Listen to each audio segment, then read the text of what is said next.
അസ്സലാമലൈക്കും വറഹ്മത്തുള്ളാഹി വബറകാതുഹു. Welcome back to our channel. നമ്മുടെ ഇന്നത്തെ വീഡിയോ എന്ന് പറഞ്ഞാൽ നമ്മളൊരു 15 ലക്ഷണങ്ങൾ നോക്കാനായിട്ട് പോവാണ്.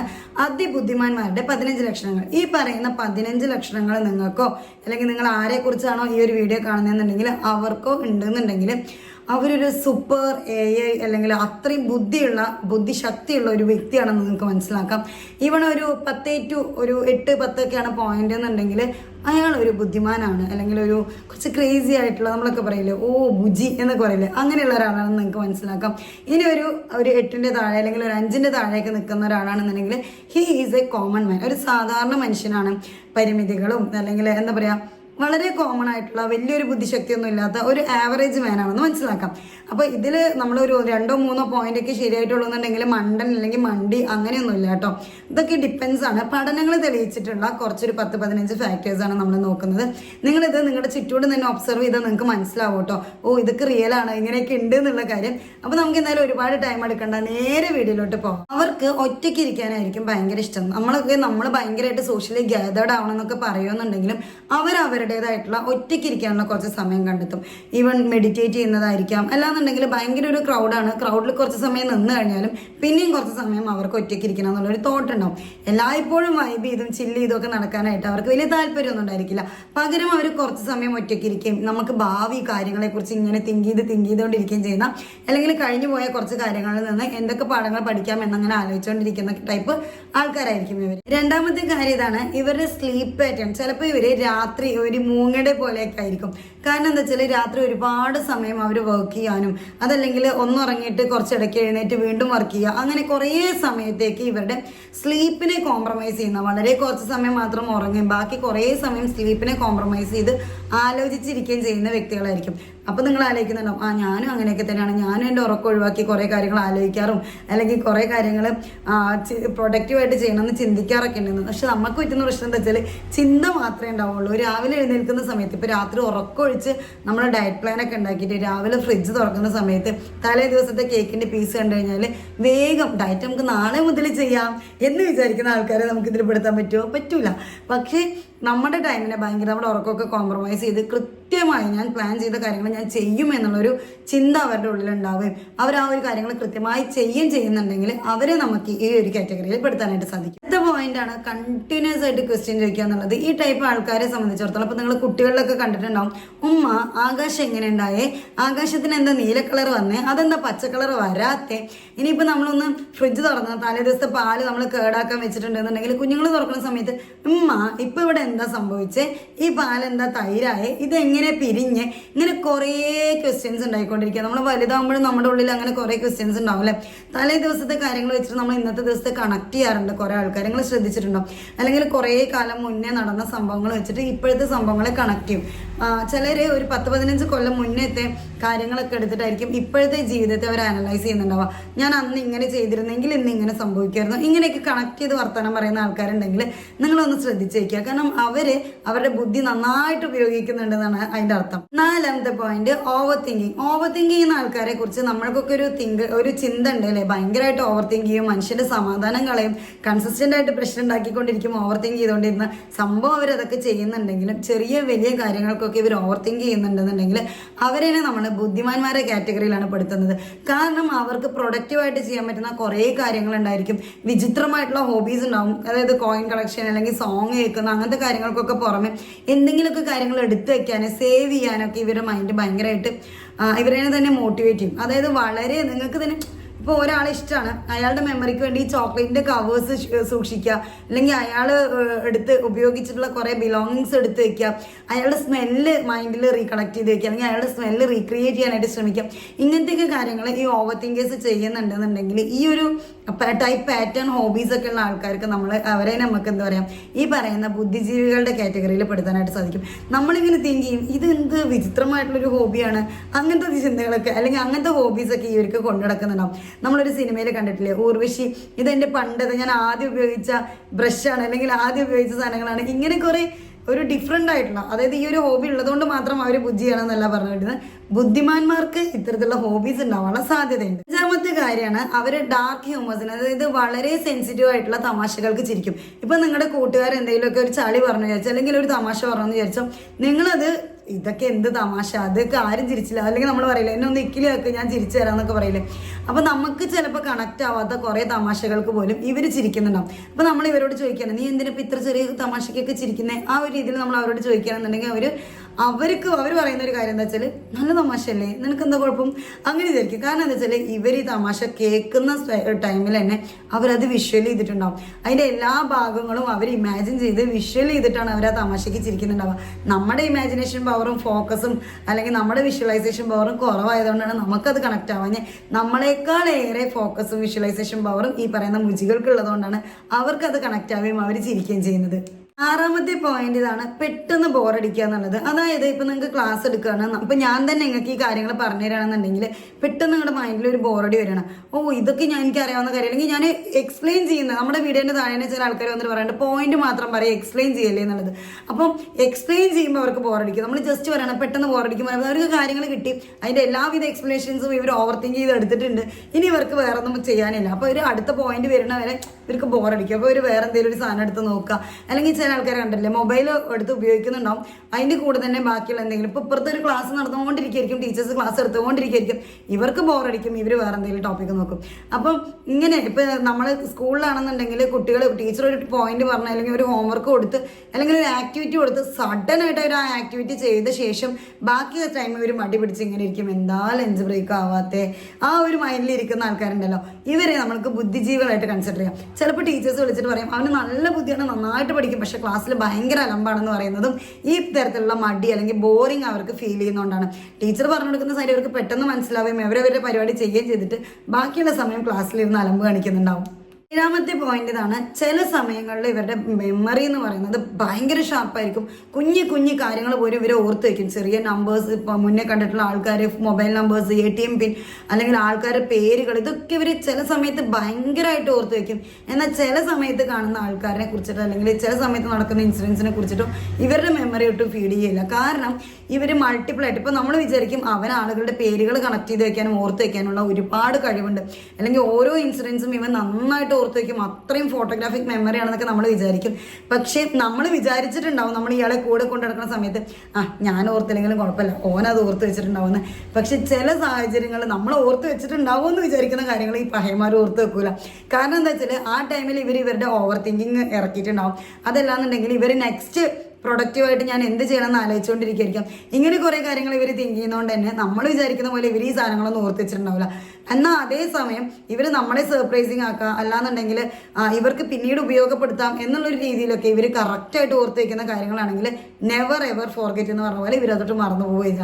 അപ്പോൾ ചില സമയങ്ങളിൽ അവരുടെ ഓർമ്മശക്തി ഹൈപ്പിൽ നിൽക്കുകയും ചില കാര്യങ്ങളിൽ അവരുടെ ഓർമ്മശക്തി തീരെ ഇല്ലാതെ നിൽക്കുകയും ചെയ്യുന്ന ആൾക്കാർ ബുദ്ധിമാന്മാരുടെ ലക്ഷണമായിട്ടാണ് നമ്മൾ കൺസിഡർ ചെയ്യുന്നത്. എട്ടാമത്തെ പോയിന്റ് ഇതാണ്, അവര് നല്ല രീതിയിൽ ഓപ്പൺ മൈൻഡഡ് ആയിരിക്കും, പക്ഷെ അതേപോലെ തന്നെ സ്റ്റെപ്പ് ഓൺ ആയിരിക്കും. ഇപ്പൊ നമ്മളൊരു ഡിബേറ്റ് നടക്കാന്ന് വിചാരിച്ചാൽ അവർ ഓപ്പോസിറ്റ് നിൽക്കുന്ന ആൾക്കാരെ എല്ലാ തലത്തിലും പോയിട്ട് സംസാരിച്ച് കൺക്ലൂഡ് ചെയ്ത് ഓക്കെ നിങ്ങൾ പറയുന്നതൊക്കെ ഞാൻ അക്സെപ്റ്റ് ചെയ്യുന്നുണ്ട് എന്നൊക്കെ പറഞ്ഞു വന്നിട്ട് അവസാനം അവനവന്റെ കോൺസെപ്റ്റ്, എൻ്റെ കോൺസെപ്റ്റ് ഇതാണ്, ഈ കോൺസെപ്റ്റ് നിങ്ങളൊന്ന് ട്രൈ ആക്കി നോക്ക് എന്നുള്ള രീതിക്ക് കൊണ്ടുവരും. അതായത് ഇപ്പൊ നിങ്ങളുടെ അടുത്ത് ഒരു ചർച്ചയ്ക്ക് വരികയാണ്, അപ്പോൾ പറയാണ് ഓക്കെ ഞാൻ ഭയങ്കര ഓപ്പൺ മൈൻഡഡ് ആണ്, ഞാൻ നിന്റെ പെർസ്പെക്റ്റീവ് ഒക്കെ അക്സെപ്റ്റ് ചെയ്യാനും കൺസിഡർ ചെയ്യാനും ഒക്കെ തയ്യാറാണ് എന്നൊക്കെ പറഞ്ഞിട്ട് തുടങ്ങിയിട്ട് ആ ഒരു ചർച്ച അവസാനിക്കുന്ന സമയത്ത് ബാക്കിയുള്ളവരെയും കൂടെ മാനിപ്പുലേറ്റ് ചെയ്തിട്ട് ഞാൻ പറഞ്ഞതാണ് ശരി എന്നുള്ള രീതിയിലോട്ട് ഇവർ കൊണ്ടുവന്നിട്ടുണ്ടാവും.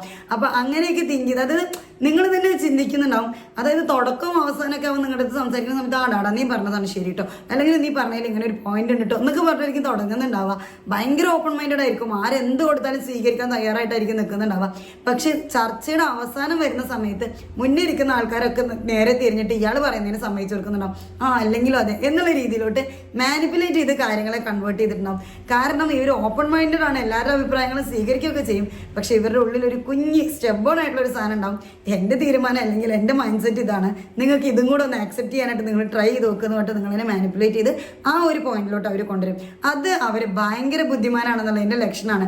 എക്സാമ്പിൾ പറയുകയാണെങ്കിൽ ചില കുട്ടികളുണ്ടല്ലോ എന്തെങ്കിലും ഒരു സാധനം വേണമെന്നൊക്കെ പറയുമ്പോൾ ആദ്യം തന്നെ ഉപ്പ അല്ലെങ്കിൽ ഉമ്മയൊക്കെ പറയും അത് വാങ്ങണ്ട ചെയ്യണ്ട എന്നൊക്കെ പറയുമ്പോൾ ഇവർ തിരിച്ചറിയും അത് വേണ്ട അപ്പോൾ ഉപ്പക്ക് പൈസ ഇല്ലാത്തതല്ലേ എന്നുള്ളത്. പക്ഷെ ഇവർ ആ സാധനം വിട്ടിട്ടുണ്ടാവില്ല, ചുറ്റി തിരിഞ്ഞ് വീണ്ടും വന്നിട്ട് ഉമ്മടുത്ത് വന്നിട്ട് അല്ലെങ്കിൽ ഉപ്പടുത്ത് വന്നിട്ട് പറയും നിങ്ങൾ അങ്ങോട്ട് പോകണമെങ്കിൽ വാങ്ങണേ, സാഹചര്യം ശരിയാണെങ്കിൽ വാങ്ങണേ, പൈസ കിട്ടുകയാണെങ്കിൽ വാങ്ങണേ എന്ന് പറഞ്ഞിട്ട് ഇവരുടെ കാര്യം ഇവർ നൈസായിട്ട് നിങ്ങളെ കൊണ്ട് നടത്തിയെടുക്കുകയും ചെയ്യും. നിങ്ങൾ ഒന്ന് ആലോചിച്ച് നോക്കട്ടെ എങ്ങനെ ഒരാൾ നിങ്ങളുടെ വീട്ടിലുണ്ടോന്ന്. 9ാമത്തെ ലക്ഷണം ഇതാണ്. അവർക്ക് ഒരു നോളജ് അഡിക്ഷൻ ഉണ്ടാവും. നമുക്ക് എവിടെ നിന്നൊക്കെ നോളജ് കിട്ടാൻ പറ്റുമോ അതൊക്കെ ഗ്യാദർ ചെയ്ത് വാങ്ങിക്കും. എന്തിനാണ് ഇത്രയും നോളജ് എന്ന് വെച്ച് കഴിഞ്ഞാൽ സത്യം പറഞ്ഞാൽ അവർക്കും അറിയില്ല. ബിക്കോസ് അവർക്ക് ബുക്കാണോ കിട്ടുന്നത് ബുക്ക് വായിക്കും, അതുപോലെ പോഡ്കാസ്റ്റ് ആണോ കേൾക്കാൻ പറ്റുന്നത് പോഡ്കാസ്റ്റ് കേൾക്കും, എല്ലാ വീഡിയോസ് ആണോ കാണാൻ പറ്റും. സാധാരണ നോർമലി എല്ലാവരും ഒരു സിനിമ കാണണമെന്നുണ്ടെങ്കിൽ സിനിമയെ കുറിച്ച് കാണുന്നതിന് പകരം ഇവർ തിങ്ക് ചെയ്യുക എങ്ങനെയെന്ന് അറിയും, ഇവരിത് എങ്ങനെ ഷൂട്ട് ചെയ്തേ, ഇതിൻ്റെ സിനിമോട്ടോഗ്രാഫി എങ്ങനെയായിരിക്കും, ഇവരുടെ കോസ്റ്റ്യൂം എങ്ങനെയായിരിക്കും ഇവരെടുത്തിട്ടുണ്ടാവുക, അല്ലെങ്കിൽ ഇതിൻ്റെ ബിഹൈൻഡ് ദ സീൻ എന്തൊക്കെയായിരിക്കും. സമാധാനമായിട്ട് എൻജോയ് ചെയ്തുകൊണ്ട് ഇവർ ഒരു മൂവി കാണുന്നത് പോലും വളരെ അപൂർവമായിരിക്കും. സംഭവം ഇവർ കോമഡി കാണുമ്പോൾ ഇരുന്ന് ചിരിക്കും, അല്ലെങ്കിൽ ബാക്കിയുള്ളതൊക്കെ ചിരിക്കുന്നുണ്ടെങ്കിലും ഇവരുടെ കോൺവെർസേഷൻ എങ്ങനെയായിരിക്കും, ആ സിനിമയിൽ അയാൾ അഭിനയിച്ചത് അങ്ങനെ ആയിരുന്നില്ലേ, അല്ലെങ്കിൽ ഈ ഒരു സിനിമ വന്നപ്പോഴേക്കും ഇയാൾക്ക് ഇന്ന മോഡിഫിക്കേഷൻസ് ഇംപ്രൂവ്മെന്റ്സ് ഒക്കെ ഇവർ വരുത്തിയിട്ടുണ്ടല്ലോ. ഇങ്ങനെ കുറേ ഐറ്റംസ്, ഇതിന്റെ ബാക്ക് എങ്ങനെയായിരിക്കും, അതായത് ബിഹൈൻഡ് ദ സീൻ എങ്ങനെയായിരിക്കും, ഇങ്ങനെ കുറേ ഐറ്റംസ് ഇവരുടെ ബ്രെയിനിൽ ഓടുന്നുണ്ടാവും. ഇതെല്ലാം പാട് അനലൈസ് ചെയ്തിട്ടായിരിക്കും ഇവരൊരു മൂവി നല്ലതാണോ മോശമാണോ എന്ന് പറയുന്നുണ്ടാവുക. സാധാരണഗതിയിൽ ഒരു എന്റർടൈൻമെന്റ് മൂവി കണ്ടിറങ്ങുന്ന ആളെ സംബന്ധിച്ചിടത്തോളം കുറച്ച് തമാശ ഉണ്ട്, കുറച്ച് ഫാമിലി എലമെന്റ്സ് ഉണ്ടെന്നുണ്ടെങ്കിൽ അയാൾക്ക് അത് ഇഷ്ടപ്പെട്ടിട്ടുണ്ടാവും. പക്ഷെ നിങ്ങളൊരു ഭുജിയെ കൊണ്ടുപോകുന്ന സമയത്ത് ഇവർ പറയും അതിന്റെ ബാക്കിൽ അത്രമാത്രം വലിയ എഫേർട്ടൊന്നുമില്ല, അല്ലെങ്കിൽ അതിന്റെ ബാക്കിൽ അവർ നല്ലപോലെ പണിതിട്ടൊന്നുമില്ല, അല്ലെങ്കിൽ ആക്ടിങ് അത്ര പോരാ, കഴിഞ്ഞ സിനിമയിൽ ചെയ്ത അതേ സാധനമാണ് ഇയാൾ ഈ സിനിമയിലും ചെയ്തിട്ടുള്ളത്, അതങ്ങനെ വർക്കായിട്ടില്ല. ഇങ്ങനെ കുറെ ക്രിറ്റിസിസംസ് കൊണ്ടായിരിക്കും ഇവർ ഇറങ്ങുന്നുണ്ടാവുക. അപ്പോൾ നല്ലപോലെ എൻജോയ് ചെയ്ത് നിങ്ങൾ കണ്ട ഒരു മൂവിനെ കൊണ്ടുവന്നിട്ട് ഇവർ ക്രിറ്റിസിസം ചെയ്ത് നിങ്ങളുടെ അടുത്ത് നശിപ്പിച്ചു തരാനും ഇത്തരത്തിലുള്ള ഭുജികളെയും കൊണ്ട് സാധിക്കുക എന്നുള്ളതാണ്. 10ാമത്തെ പോയിന്റ് ആണ് സെൽഫ് ക്രിറ്റിസിസം എന്നുള്ളത്. അവർ ഇടയ്ക്കൊക്കെ എന്ത് മണ്ടത്തരാണ് നീ ചെയ്തേ, നിനക്ക് ശരിക്കും ബുദ്ധിയുണ്ടോ, അത് നീ ഒരു പൊട്ടിയാണോ, അങ്ങനെയൊക്കെ ചിലപ്പോൾ മിററിൽ നോക്കി ചോദിക്കും, അല്ലെങ്കിൽ സെൽഫ് ആയിട്ട് ചോദിക്കും, ഇങ്ങനെ തന്നെ വിളിക്കും. അതായത് ഇപ്പം ഞാനാണെന്നുണ്ടെങ്കിലും ഐശോ എന്താണ് നീ ഇങ്ങനെ, ആ ഒരു സാധനം ഇടയ്ക്കിടയ്ക്ക് നമ്മുടെ ഉള്ളിൽ വരും. അതേപോലെ നമ്മളെ തന്നെ നമ്മൾ ഇവാലുവേറ്റ് ചെയ്യും. അതായത് മുന്നേ ഉള്ള ഞാൻ ഇങ്ങനെയായിരുന്നു, ഇപ്പോഴുള്ള ഞാൻ ഇങ്ങനെയല്ല, അതെന്തുകൊണ്ടാണ് ഇപ്പോഴുള്ള എനിക്ക് ഇങ്ങനെ ആവാൻ പറ്റാത്തത്, മുന്നേയുള്ള ഞാൻ ആവാത്തത് എന്തുകൊണ്ടാണ്, അല്ലെങ്കിൽ ഞാൻ ഇങ്ങനെ തന്നെ പോയാൽ മതിയോ, ഇതാണ് എൻ്റെ ആക്ച്വൽ പൊട്ടൻഷ്യൽ, എനിക്കിനി കുറച്ചും കൂടെ ചെയ്യാനായിട്ട് കഴിവില്ലേ, ഇങ്ങനെ സ്വന്തമായിട്ട് ഇവാലുവേറ്റ് ചെയ്യും, സ്വന്തമായിട്ട് ക്രിറ്റിസൈസ് ചെയ്യുകയും ചെയ്യും. ഒരു അബദ്ധം പറ്റുകയാണെന്ന് വിചാരിക്കുക, അപ്പോൾ ആദ്യം തന്നെ സ്വന്തമായിട്ടായിരിക്കും വിമർശിക്കുന്നുണ്ടാവും. അതായത് നമ്മളെ ഏറ്റവും കൂടുതൽ അറിയുന്ന ആളെന്ന് പറയുന്നത് നമ്മളായിരിക്കും. അപ്പോൾ നമ്മൾ തന്നെ പറയണേ, നീ എന്തിനാണ് ഇപ്പോൾ അവിടെ പോയി പറഞ്ഞത്, നിനക്കറിയാലോ ഈ അവിടെ പോയിട്ട് ഇത് സംസാരിക്കേണ്ട ആവശ്യമുണ്ടോ, നിനക്കറിയാലോ അവരിങ്ങനെ ഇറിറ്റേറ്റ് ചെയ്യുന്ന ആൾക്കാരാണെന്നുള്ളത്, അവരൊന്ന് നൈസായിട്ട് സ്മൂത്ത് ആയിട്ട് എസ്കേപ്പ് അടിക്കുന്നതിന് പകരം നീ എന്തിനാ അവിടെ കയറി റിയാക്ട് ചെയ്യാൻ തന്നെ. ഇങ്ങനെ കുറേ ക്വസ്റ്റ്യൻസ് സ്വന്തമായിട്ട് തന്നെ ചോദിക്കും, സ്വന്തമായിട്ട് തന്നെ ക്രിറ്റിസൈസ് ചെയ്യുന്ന ആൾക്കാരായിരിക്കും. ഇങ്ങനെ ചെയ്യുന്ന ആൾക്കാർക്കുള്ള മറ്റൊരു ഗുണം എന്താണെന്നറിയോ, ഈ ക്രിറ്റിസൈസ് ചെയ്തിട്ട് ഇവർ തന്നെ ഇവരുടെ നെഗറ്റീവ് അല്ലെങ്കിൽ ബാഡ് ഹാബിറ്റ്സ് ഒക്കെ പതിയെ മാറ്റിക്കൊണ്ടുവരാനായിട്ട് ഹെൽപ്പ് ചെയ്യും. സോ ഇവരുടെ മോട്ടിവേറ്ററും ഇവർ തന്നെയാണ്, മോട്ടിവേഷണൽ സ്പീക്കറും ഇവർ തന്നെയാണ്, ഇവരുടെ മെൻറ്ററും ഇവർ തന്നെയാണ്, ഇതുപോലെ തന്നെ ഇവരുടെ എഡ്യൂക്കേറ്ററും ഇവർ തന്നെയാണ്, അപ്പോൾ ട്യൂറ്റർ ഇവരാണ്. അപ്പോൾ ഇങ്ങനെ സെൽഫായിട്ട് കുറേ ക്വാളിറ്റീസ് ഉള്ള ആൾക്കാരായിരിക്കും ഇവരുണ്ടാവുക. അപ്പോൾ ഇങ്ങനെയുള്ള ആൾക്കാരെ നിങ്ങൾക്ക് വേണമെങ്കിൽ ബുദ്ധിജീവികളുടെ കാറ്റഗറിയിൽ ഉൾപ്പെടുത്താനായിട്ട് സാധിക്കും. 11ാമത്തെ ലക്ഷണം ഹൈലി ഒബ്സർവൻ്റ് ആയിരിക്കും. നമ്മൾ ചില പെൺപിള്ളേരെ കണ്ടിട്ടില്ലേ, അല്ല ചില സ്ത്രീകളെ കണ്ടിട്ടില്ലേ, സ്ത്രീകൾ മാത്രമല്ല കേട്ടോ, ഇപ്പോൾ ഒക്കെ പുരുഷന്മാരെ ഏറെക്കുറെ നമ്മളങ്ങനെ കണ്ടുവരാറുണ്ട്. അതായത് ചില ഓർണമെന്റ്സ്, ഇതിൻ്റെ കല്ല് പച്ചയാണ് മഞ്ഞാണ്, അതായത് ഒരു നെക്ലേസ് ഉണ്ട് അതിനകത്തൊരു 100 കല്ലുണ്ടെന്നുണ്ടെങ്കിൽ അടുത്ത കല്ല് പച്ചയാണോ മഞ്ഞാണോ അതൊക്കെ നോക്കിയിട്ട് വന്നിട്ട് കുറേ ദിവസം കഴിയുന്ന സമയത്ത് അന്നിട്ട നെക്ലേസ് അല്ല, ഒരേ പാറ്റേൺ ആയിരിക്കും, അന്നിട്ട നെക്ലേസ് അല്ല നീ ഇപ്പിട്ടിട്ടുള്ളത്, കാരണം അന്നത്തെ നെക്ലേസിൽ ഒരു കുഞ്ഞു മഞ്ഞക്കല്ലും കൂടി ഉണ്ടായിരുന്നു. ഇജാതി ഐറ്റംസ്. ഇപ്പോൾ നിങ്ങളുടെ കൂടെ ഒരു മെയിൽ ഫ്രണ്ട് ആണെന്നുണ്ടെങ്കിൽ ഓൻ പറയണേ, എടാ നീ നിന്റെ ഹെയർ സ്റ്റൈൽ മാറ്റിയിട്ടുണ്ടല്ലേ, അപ്പോൾ അറിയില്ലല്ലോടാ ഞാൻ അന്ന് പോയ ബാർബറുടെ അടുത്ത് തന്നെയാണ് പോയത്, അയാൾ അന്നത്തെ ഹെയർ കട്ട് തന്നെയാണ് ഇപ്പോഴും ഹെയർ കട്ട് ചെയ്ത്, അല്ല അതൊരു 0.5 സെൻറ്റിമീറ്റർ താഴോട്ട് വന്നിട്ടുണ്ട്, അല്ലെങ്കിൽ അന്നത്തേനേക്കാളും കുറച്ചും കൂടെ ചെറുതായിട്ടുണ്ട്, ചെറിയൊരു സ്ലോപ്പ് ഉണ്ട്. ഇജാതി ഐറ്റംസ് ഒക്കെ ഒരാൾ പറയുന്നുണ്ടെന്നുണ്ടെങ്കിൽ അത്രയും നന്നായിട്ട് കീനായിട്ട് ഒബ്സർവ് ചെയ്യുന്നുണ്ടെന്നാണ് അതിൻ്റെ അർത്ഥം. അപ്പം അത്രമാത്രം ഒബ്സർവ് ചെയ്യുന്ന ഒരാളെ സംബന്ധിച്ചിടത്തോളം അയാളുടെ ബുദ്ധിയും വളരെ വലുതായിരിക്കും. അപ്പം അങ്ങനെ തന്നെയാണ് അയാൾ ബുദ്ധിമാൻ അല്ലെങ്കിൽ ബുദ്ധിശക്തി കൂടുതലുള്ള ഒരു വ്യക്തിയായിട്ട് നമുക്ക് അയാളെ കൺസിഡർ ചെയ്യാനും സാധിക്കും. 12ാമത്തെ ലക്ഷണമാണ് ഇൻട്രോവേർട്ട് ആയിരിക്കും. അതല്ലാന്നുണ്ടെങ്കിൽ സെലക്റ്റീവ് ഇൻട്രോവേർട്ട് ആയിരിക്കും. അതായത് ചില സാഹചര്യങ്ങളിൽ ഇവർ പോയിട്ട് ഇൻട്രോവേർട്ട് ആയിരിക്കും. ഇപ്പം എല്ലാവരും പാടെ കൂടി നല്ല പോലെ ഗെയിമോ ഡാൻസോ പാട്ടോ ഒക്കെ നടക്കുന്ന സമയത്ത് ഇവർക്ക് വലിയ താല്പര്യമൊന്നും കാണില്ല. എന്നാൽ ചിലപ്പോൾ ചില സാഹചര്യങ്ങളിൽ അതേപോലത്തെ സിറ്റുവേഷനിൽ ഇവർ കയറിയിട്ട് ഓവർ റിയാക്ട് ചെയ്യുകയും ചെയ്യും. വേണമെന്നുണ്ടെങ്കിൽ വല്ല ടിക്ടോക്കിൻ്റെ വീഡിയോ ചെയ്യാനോ റീൽ ചെയ്യാനൊക്കെ ഇവർ ഭയങ്കര മിടുക്കന്മാരായിരിക്കും, ഒരു മടി ഉണ്ടായിരിക്കില്ല. അപ്പോൾ ഇവരുടെ ഒരു തവണത്തെ ഒരു എക്സൈറ്റ്മെൻറ്റും അല്ലെങ്കിൽ ഒരു എനർജിയൊക്കെ കണ്ടിട്ട് അടുത്ത തവണ ഇവരെ വിളിച്ചു കഴിഞ്ഞാൽ ഇവർ പറയും, ഇല്ല ഞാൻ വരുന്നില്ല, എനിക്ക് വലിയ താല്പര്യമില്ല, അതെന്തിനാ നീ എന്നെ ഇങ്ങനെ ഫോഴ്സ് ചെയ്ത് വിളിക്കുന്നത്, എനിക്ക് ഇഷ്ടമല്ലാഞ്ഞിട്ടല്ലേ എജാതി ഐറ്റംസ് ഒക്കെ ഇവർ ഇറക്കുന്നുണ്ടാവും. അതായത് ഇവരുടെ മൂഡ് ഇങ്ങനെ മാറുന്നതിനനുസരിച്ച്, ഇവരുടെ തോട്ട് പോകുന്നതിനനുസരിച്ചിട്ടായിരിക്കും ഇവർ ഇൻട്രോവേർട്ട് ആണോ അതോ അല്ലെങ്കിൽ എക്സ്ട്രോവേർട്ട് ആണോ എന്നുള്ളതൊക്കെ ഡിസൈൻ ചെയ്തിരിക്കുക. നമുക്ക് ഇവരെ കുറിച്ച് ഒരു പ്രഡിക്ഷനും കിട്ടില്ല. ഏറ്റവും കൂടുതൽ ഇൻട്രോവേർട്ട് ആയിട്ടിരിക്കുന്ന ആൾക്കാരെ നമുക്ക് തന്നെ വേണമെങ്കിൽ പറയാനായിട്ട് പറ്റും. കാരണം മെജോറിറ്റി ടൈപ്പ് ആൾക്കാർ ഇൻട്രോവേർട്ട് തന്നെ ആയിരിക്കും. കാരണം ഏറ്റവും കൂടുതൽ ഇൻട്രോവേർട്ട് ആയിട്ടിരിക്കുന്ന ആൾക്കാരാണ് ഏറ്റവും കൂടുതൽ വലിയ വലിയ സയന്റിസ്റ്റുകളും അല്ലെങ്കിൽ ബാക്കിയുള്ള ആൾക്കാരൊക്കെ നമ്മൾ മനസ്സിലാക്കുന്ന സമയത്ത് അങ്ങനെയുള്ള ആൾക്കാർക്കാണ് ഏറ്റവും കൂടുതൽ ബുദ്ധിയുള്ളത്. അടുത്ത ലക്ഷണമാണ് മെസ്സി ക്യാരക്ടർ ആയിരിക്കും, മെസ്സി എൻവയോൺമെന്റ് ആയിരിക്കും. പക്ഷെ അവർക്ക് ഭയങ്കര ക്ലാരിറ്റി ഉണ്ടാവും. നമ്മൾ പറയാറില്ല ഈ ബുജികളുടെയൊക്കെ റൂമൊക്കെ അടുക്കും ചിട്ടയൊന്നും ഇല്ലാതെ വലിയ വൃത്തിയൊന്നും ഇല്ലാതെ ഒക്കെ അങ്ങോട്ടും ഇങ്ങോട്ടൊക്കെ വാരി വലിച്ചിട്ടുണ്ടാവും. പക്ഷെ അവർക്കറിയാം അവരുടെ ഒരു കുഞ്ഞ് ഐറ്റം അത് എവിടെ ഇരിക്കുന്നതെന്ന് പോലും ഇവർക്ക് നല്ല ധാരണ ഉണ്ടായിരിക്കും. അപ്പോൾ പെട്ടെന്ന് ഒരാൾ കയറി വരുന്ന സമയത്ത് റൂമൊന്നും അടുക്കി വെച്ചിട്ടില്ല, അല്ലെങ്കിൽ ബാക്കിയുള്ളതൊക്കെ മെസ്സി ആയിട്ടാണ് കിടക്കുന്നത്, ഇതൊക്കെ ഇതിൻ്റെ ഇടയിൽ നിന്ന് ഒരു ആഗ്രഹിച്ച സാധനം ഇവർ എങ്ങനെയാണ് പിക്ക് ചെയ്യുക? അതായത് വൃത്തിയില്ലാണ്ട് വാരി വലിച്ചിട്ട സാധനം എന്തെവിടെ കിടക്കണമെന്ന് അറിയാതിരിക്കുന്ന ആൾക്കാർ, എല്ലാ ബുദ്ധിജീവികൾ അവർ വലിയ ഡിസോർഡേർഡ് ആയിരിക്കും. പക്ഷെ എന്നാലും എവിടെയാണ് എങ്ങനെയാണ് വെച്ചിട്ടുള്ളത്, എങ്ങനെയാണ് എടുക്കേണ്ടത്, ഇതിനൊക്കെ ഇവർക്ക് ഭയങ്കര ക്ലാരിറ്റി ഉണ്ടായിരിക്കും. ആ ടൈപ്പ് അത് ഇവർ എന്തുകൊണ്ടാണ് ഇതൊക്കെ അടുക്കി പെറുക്കി വെക്കാത്തതെന്ന് അറിയോ, അല്ലെങ്കിൽ കൃത്യമായിട്ട് ഓർഡേർഡ് ആയിട്ട് കൊണ്ടെടുക്കാത്തതെന്ന് അറിയോ? ഇതൊക്കെ അടുക്കി പെറുക്കി നാളെ മറ്റന്നാൾ വീണ്ടും വലിച്ചിട്ടുള്ള സാധനങ്ങളാണ്. ഇതൊക്കെ ഞാൻ അടുക്കി പെറുക്കി വെക്കുന്ന നേരം കൊണ്ട് എനിക്ക് എന്തൊക്കെ കാര്യങ്ങൾ പ്രൊഡക്റ്റീവായിട്ട് തിങ്ക് ചെയ്യാം എന്നുള്ള മല മറിക്കുന്ന ചിന്തകളായിരിക്കും ഇവരുടെ മനസ്സിലുണ്ടാവുക. പക്ഷേ ഈ പറയുന്ന രീതിയിൽ പ്രൊഡക്റ്റീവായിട്ട് എന്തൊക്കെ കാര്യങ്ങൾ ചെയ്യാന്നുള്ളതൊക്കെ തിങ്കിങ് മാത്രമേ ഉണ്ടാവുള്ളൂ കൂടുതൽ ആൾക്കാർക്കും. അതിനെ പ്ലാൻ എക്സിക്യൂട്ട് ചെയ്യുന്ന ആൾക്കാരാണ് ആര്? ബുദ്ധിജീവികൾ. ഓക്കെ, 14ാമത്തെ പോയിന്റ് ഇതാണ്. സർക്കാസം ലെവൽ കുറച്ച് കൂടുതലായിരിക്കും. ഇപ്പൊ ആരെങ്കിലും വന്നിട്ട് ഇവരെ ഇറിറ്റേറ്റ് ചെയ്യുന്ന ക്വസ്റ്റ്യൻസ് ചോദിക്കുകയാണെന്നുണ്ടെങ്കിൽ തന്നെ ഇവരതിന് നല്ല പച്ചയ്ക്ക് ചുട്ട മറുപടി കൊടുക്കുന്നുണ്ടാവും. പക്ഷെ അതെങ്ങനെയായിരിക്കും?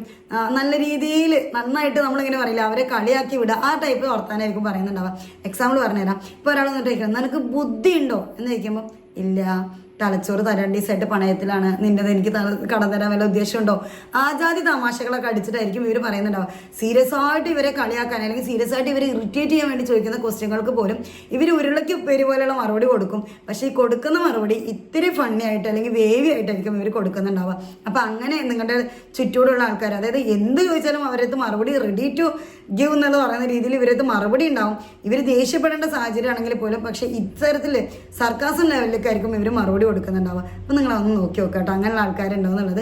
അങ്ങനെയുള്ള ആൾക്കാരെ നമുക്ക് ബുദ്ധിജീവികളുടെ കാറ്റഗറിയിൽ പെടുത്താനായിട്ട് സാധിക്കും. 15ാമത്തെ പോയിന്റ് ആണ്, ഇവർക്ക് ബിഗ് പിക്ചർ വിഷൻസ് ഉണ്ടായിരിക്കും. ഇവനിപ്പോൾ ഒരു നൂഡിൽസ് കഴിച്ചുകൊണ്ടിരിക്കുകയാണ് അല്ലെങ്കിൽ ഒരു ചായ കുടിച്ചുകൊണ്ടിരിക്കുകയാണെന്നുണ്ടെങ്കിൽ ആ സമയത്ത് പോലും ഇവർ ആലോചിക്കുന്നുണ്ടാവുക എനിക്ക് അടുത്ത് എന്ത് ബിസിനസ് സ്റ്റാർട്ട് ചെയ്യാനായിട്ട് സാധിക്കും, ഇപ്പോഴത്തെ എൻ്റെ ഫിനാൻഷ്യൽ സ്റ്റെബിലിറ്റി ഒന്നും എത്ര പോരാ, ആക്ച്വലി ഡാഡി ആൻഡ് മോമി ഒന്നും അതിന് മാത്രം ഒന്നും ഏൺ ചെയ്ത് വെച്ചിട്ടില്ല, ഞാൻ തന്നെ എൻ്റെ ഫ്യൂച്ചറിന് വേണ്ടി എന്തെങ്കിലുമൊക്കെ പണിയെടുത്ത് ഉണ്ടാക്കാനുണ്ട്, അപ്പം ഞാൻ എന്ത് ബിസിനസ് ചെയ്താൽ ഞാൻ സക്സസ് ആവും, എന്തെങ്കിലും ഒരു വെറൈറ്റി ആയിട്ടുള്ള ബിസിനസ് ഐഡിയാസ് നിങ്ങളുടെ കയ്യിലുണ്ടോ? ഈ ജാതി ഐറ്റംസ് ആയിരിക്കും ഇവരുടെ മൈൻഡിൽ ഓടുന്നതും ഇവർ ചോദിക്കുന്നതും. അതായത് ഇവർക്ക് ഈ ഫണ്ണി ടോക്സ് അല്ലെങ്കിൽ ബാക്കിയുള്ള കാര്യങ്ങളെക്കാളൊക്കെ ഇഷ്ടപ്പെടുന്ന കാര്യം എന്താ വെച്ചാൽ എന്തെങ്കിലുമൊക്കെ നോളജ് കിട്ടുന്ന സംസാര രീതികൾ, അതല്ലാന്നുണ്ടെങ്കിൽ പുതിയ പുതിയ ബിസിനസ് പ്ലാൻസ്, ഇനി അതല്ലാന്നുണ്ടെങ്കിൽ മറ്റുള്ള പ്രൊഡക്റ്റീവ് ആയിട്ടുള്ള കാര്യങ്ങൾ എന്തെങ്കിലുമൊക്കെ ചെയ്യാൻ പറ്റും എന്നുള്ള പുതിയ പുതിയ ഐഡിയാസ്, ഇങ്ങനത്തെ കാര്യങ്ങളൊക്കെ കേൾക്കാനായിരിക്കും ഇവർക്ക് ഇഷ്ടമുണ്ടാവുക. അല്ലാതെ നമ്മൾ ചായ കുടിക്കുന്ന സമയത്ത് ചായയിൽ മധുരം അടിപൊളി, ചായ സൂപ്പർ അല്ലേ, ആ കട്ട്ലറ്റിൻ്റെ ടേസ്റ്റ് വാവ്, ഈ ജാതി ഐറ്റംസ് ഒക്കെ ഇവരോട് പറയുന്ന സമയത്ത് ഇവർക്ക് വലിയ താല്പര്യമൊന്നും ഉണ്ടാവാനായിട്ട് പോകുന്നില്ല. അതേസമയം ചായ കുടിച്ചുകൊണ്ട് നമ്മൾ കാര്യമായിട്ട് നമുക്ക് ഡിസ്കസ് ചെയ്യാം, നമുക്ക് വെറൈറ്റി ആയിട്ട് കുറേ കാര്യങ്ങൾ പഠിക്കാനുണ്ട് അല്ലെങ്കിൽ ചെയ്യാനുണ്ട്, നമ്മൾ ഇന്ന് പോയിട്ട് നമ്മൾ ആ പ്ലാൻ ശരിയാക്കുന്നു, അല്ലെങ്കിൽ നമ്മുടെ ബിസിനസ് നമ്മൾ നെക്സ്റ്റ് ലെവലിലോട്ട് കൊണ്ടുപോകാനായിട്ട് പുതിയ പുതിയ ടെക്നോളജീസ് വന്നിട്ടുണ്ട്, നമ്മൾ അതിനെക്കുറിച്ച് പഠിക്കുന്നത്, ഇങ്ങനെയൊക്കെ പറയുമ്പോൾ ഇവരെ ചായ കൂടുതൽ ടേസ്റ്റ് ആയിട്ട് ഇവർക്ക് തോന്നും. അപ്പോൾ ഇവർ വീണ്ടും കുറിച്ചിട്ട് യെസ് ആ ഒരു രീതിയിലായിരിക്കും. അതായത് ടേസ്റ്റി ആയിട്ടുള്ളൊരു ഐറ്റം അവരെ മുമ്പത്ത് കിട്ടിയാൽ പോലും ഇവർക്ക് ടേസ്റ്റിനെ കുറിച്ച് ആലോചിക്കുമ്പോൾ ടേസ്റ്റി ഫീൽ ചെയ്യില്ല. നേരെ മറിച്ച് പ്രൊഡക്റ്റീവ് ആയിട്ടുള്ള കാര്യങ്ങൾ ചെയ്യാനായിട്ട് ഒരു ബൂസ്റ്റർ ഡോസ് ആണ് ഈ ചായയിൽ നിന്ന് കിട്ടുന്നതെന്നുള്ള രീതിയിൽ കുടിക്കുന്ന സമയത്ത് ചായ അവർക്ക് ഭയങ്കര ആസ്വദിച്ച് കുടിക്കാനായിട്ട് സാധിക്കും. ഇത്തരത്തിലുള്ള ആൾക്കാരെയൊക്കെ നമുക്ക് എന്ത് പറയാം, ബ്രെയിനി തിങ്കേഴ്സ്, അതല്ലാന്നുണ്ടെങ്കിൽ നല്ല നല്ല ഐക്യമുള്ള അല്ലെങ്കിൽ നല്ല ബുദ്ധിയുള്ള, ബുദ്ധിശക്തി കൂടുതലുള്ള മനുഷ്യന്മാരായിട്ട് നമുക്ക് കൺസിഡർ ചെയ്യാനായിട്ട് സാധിക്കും. അപ്പോൾ നമ്മൾ നേരത്തെ പറഞ്ഞതുപോലെ തന്നെ ഈ പോയിന്റ്സ് ഒന്നും ഇല്ലാത്ത ആൾക്കാരെ സംബന്ധിച്ചിടത്തോളം അവർ മണ്ടന്മാരാണെന്നല്ല, ഇനിയും ഒരുപാട് പോയിന്റ്സ് ഉണ്ട് ഇതേപോലെയുള്ളത്. സോ നിങ്ങൾക്ക് ഇതൊക്കെ നമ്മൾ ഇന്ന് ഡിസ്കസ് ചെയ്തിട്ടുള്ള കുറേ കാര്യങ്ങൾ സ്റ്റഡീസ് ബേസ്ഡ് ആണ്. അപ്പോൾ നിങ്ങൾക്ക് ഈ ഒരു വീഡിയോ യൂസ്ഫുൾ ആയിട്ടുണ്ടെങ്കിൽ അല്ലെങ്കിൽ ഇഷ്ടപ്പെട്ടിട്ടുണ്ടെന്നുണ്ടെങ്കിൽ ഈ ചാനൽ ആദ്യമായിട്ടാണ് കാണുന്നതെന്നുണ്ടെങ്കിൽ എൻ്റെ പേര് ഐഷ എന്നാണ്. നിങ്ങൾ മറക്കാതെ സബ്സ്ക്രൈബ് ചെയ്യുക, ലൈക്ക് ചെയ്യുക, കമൻറ്റ് ചെയ്യുക, ആർക്കെങ്കിലും ഉപകാരപ്പെടുമെന്ന് തോന്നുന്ന ആൾക്കാർക്ക് ഷെയർ ചെയ്ത് കൊടുക്കുക. ഇൻഷാ അല്ലാഹ് അടുത്തൊരു വീഡിയോ ആയിട്ട് വരാം. അതുവരേക്കും അസ്സലാമു അലൈക്കും വറഹ്മത്തുള്ളാഹി വബറകാതുഹു. Bye bye.